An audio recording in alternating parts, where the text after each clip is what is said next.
Something like the free market is kind of synonymous with America. And if you don't like it, I don't know how you can say you love this country.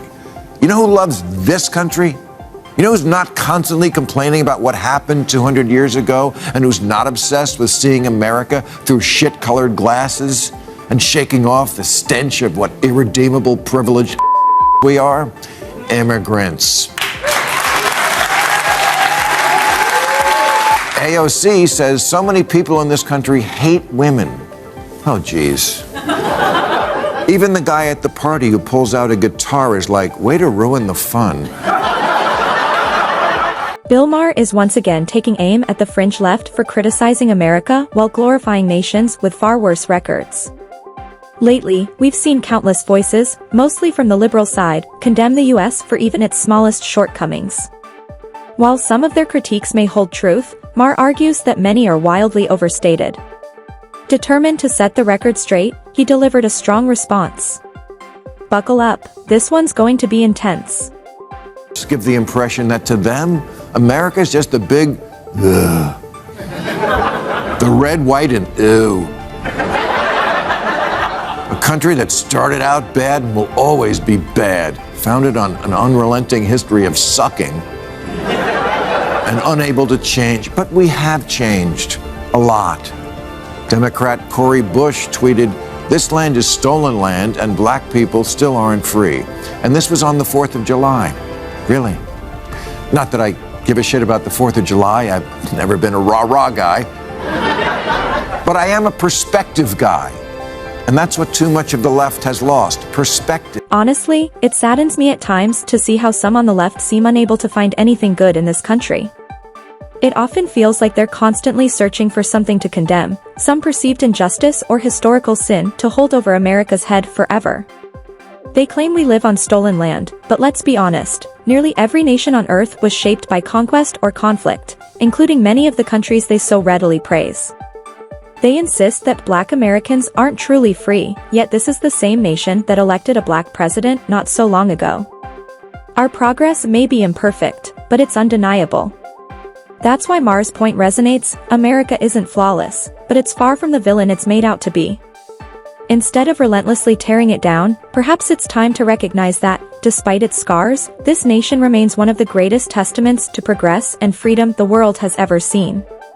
Percent of black people under 30 are optimistic about their future in America. Way more than white people the same age.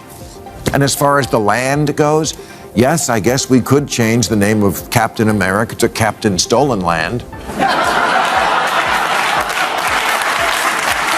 Let's be honest, even that won't satisfy the so-called woke crowd. No matter how much anyone apologizes or tries to make amends, it's never enough. And seriously, what's the end game? Are we supposed to hand back the land and just walk away from the country we've built together? That's not a plan, that's delusion.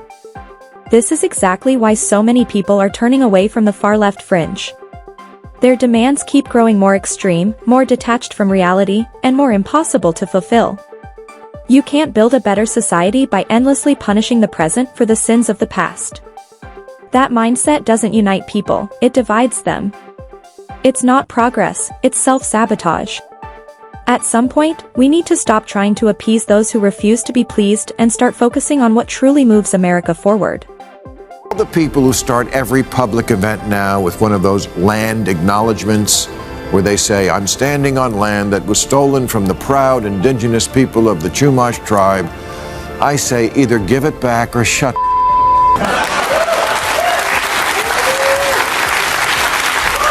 Enough with the pandering. Enough with the empty speeches and virtue signaling. The so-called woke liberals love to recite land acknowledgements, but what do those actually accomplish? A few poetic lines before an event don't change history or improve anyone's life. If they're truly serious about giving the land back, then let's see them act on it. Start with their own homes, their property, their campuses. But of course, that's where the talk stops. It's about looking righteous, not making real sacrifices. Maher's point hits hard because it's true. This obsession with appearances over action has turned authentic activism into performance art. America doesn't need more posturing, it needs honest dialogue and practical solutions. Otherwise, all these grand gestures are just empty words echoing into the void. He says so many people in this country hate women. Oh, geez. Even the guy at the party who pulls out a guitar is like, way to ruin the fun. There's no country on earth today that safeguards the rights and freedoms of women more than the United States.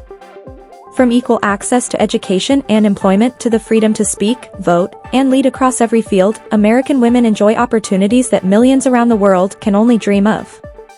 That's why it feels disingenuous for AOC to claim that America doesn't like women, simply because voters didn't choose Hillary Clinton or Kamala Harris. Elections aren't popularity contests based on gender, they're about leadership, competence, and vision. Americans shouldn't be guilt-tripped or gaslighted into voting for someone just to satisfy a diversity quota. Kamala Harris, for example, struggled to make a compelling case for why she deserved the vote. True support for women's empowerment means expecting excellence from everyone, male or female, and holding all candidates to the same high standard of accountability and merit. Mal Bowman says capitalism is slavery by another name. No, it's not. It's the thing that has given more people more prosperity and hope than any other system, flawed though it surely is. But that's exactly right. Capitalism, like democracy, isn't perfect, but it remains the most effective system for driving innovation, progress, and individual freedom. Compared to socialism or communism, which the far left seems increasingly eager to promote, capitalism has consistently lifted millions out of poverty and rewarded hard work and creativity. To be fair, not every left-leaning person is a socialist, but the number of those embracing that ideology is growing rapidly. You can see it in how younger members of the Democratic Party speak about a redistribution and equity as if they were cure-alls for society's problems. Figures like Mamani have helped romanticize socialism, portraying it as compassionate and fair, despite history proving otherwise. The irony is that these same voices enjoy the comfort, opportunity, and freedom of speech that only a capitalist democracy makes possible. Yet, they seem eager to dismantle the very system that sustains those privileges. something like the free market is kind of synonymous with America. And if you don't like it, I don't know how you can say you love this country. You know who loves this country? You know who's not constantly complaining about what happened 200 years ago and who's not obsessed with seeing America through shit-colored glasses and shaking off the stench of what irredeemable privileged we are? Immigrants. That's exactly right.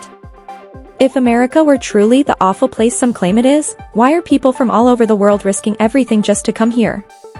Every day, families sell their homes, drain their savings, and leave everything behind for a shot at the American dream.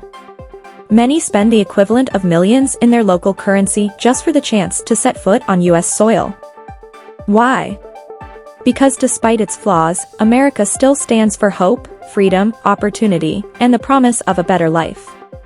Even the nations that the left loves to praise as more progressive or humane have citizens lining up at U.S. embassies, desperate for visas. That tells you something. If America were truly as terrible as they say, people would be leaving, not arriving. The truth is simple: people don't flee to failure, they run toward freedom. And in an imperfect world, America remains the brightest beacon of it. They came here and they will tell you the same thing. Ron DeSantis put me on a plane.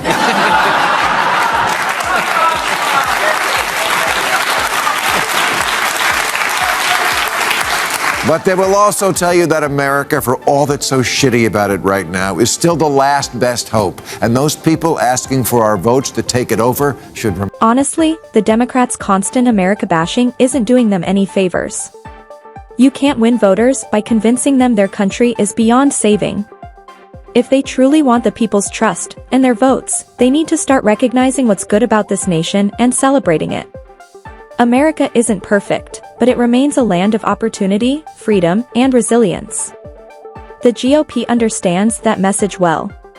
That's why the "Make America Great Again" slogan resonates with millions. It appeals to pride, not guilt, to hope, not shame. Instead of tearing the country down to claim moral superiority, Democrats could learn something from that approach. People want to believe in their country again. They crave optimism, not outrage. Until the left realizes that patriotism isn't a dirty word, they'll keep losing ground to a party that still believes America is worth fighting for. Here's what's so odd about this time that we're living in. For all the talk about fighting for the soul of America, nobody seems to like it very much. Anyone who hopes to lead this nation must first inspire us to love it again. True leadership isn't about dividing people through ideology, it's about reminding them of what unites us. The Democrats introduced their ambitious Build Back Better plan, promising a stronger and fairer America. But after 4 years in power, what did we actually see? Endless debates about pronouns, gender identity, and abortion dominating the national conversation. It's not that those issues don't matter, they do, but they shouldn't eclipse the everyday struggles of ordinary Americans. The economy was faltering, inflation was high, the border was in disarray, and national security felt uncertain. Instead of focusing on the fundamentals, jobs, safety, and stability, the administration got caught up in culture wars. A true leader must rise above the noise and refocus the nation's energy on what truly sustains it: unity, prosperity, and pride in being American. Novel, a TV show, or a movie, but history books? That's not supposed to be fan fiction. How we teach our kids history has become a big controversy these days, with liberals accusing conservatives of wanting to whitewash the past, and sometimes that's true, sometimes they do. But plenty of liberals also want to abuse history to control the present. And last month, a scholar named James Sweet caught hell for calling them out for doing just that. He criticized a phenomenon known as presentism, which means judging everyone in the past by the standard. Not only does the fringe left constantly criticize America's present, but they've also made it their mission to tear down its past. Nothing seems to satisfy them. The present isn't good enough, and the past is unforgivable. They reject the nation's history, its founders, and even its symbols, as if perfection were ever possible. Every era, every figure, every achievement is dissected until only flaws remain. It's exhausting and counterproductive. You can't build a better future by endlessly hating the past that made the present possible. Yes, America has made mistakes. Every country has. But it has also grown, reformed, and led the world in progress. That's why it's nearly impossible to please some critics. The goalposts keep moving, and no amount of change will ever satisfy those who view everything through a lens of outrage rather than appreciation or perspective. At the end of the day, America isn't perfect, but it remains the greatest experiment in freedom the world has ever seen. The left's constant self-loathing helps no one. Real progress starts with gratitude, not resentment. It's time to stop apologizing for America and start believing in it again. If you enjoyed today's video, don't forget to hit the like button and subscribe for more content like this.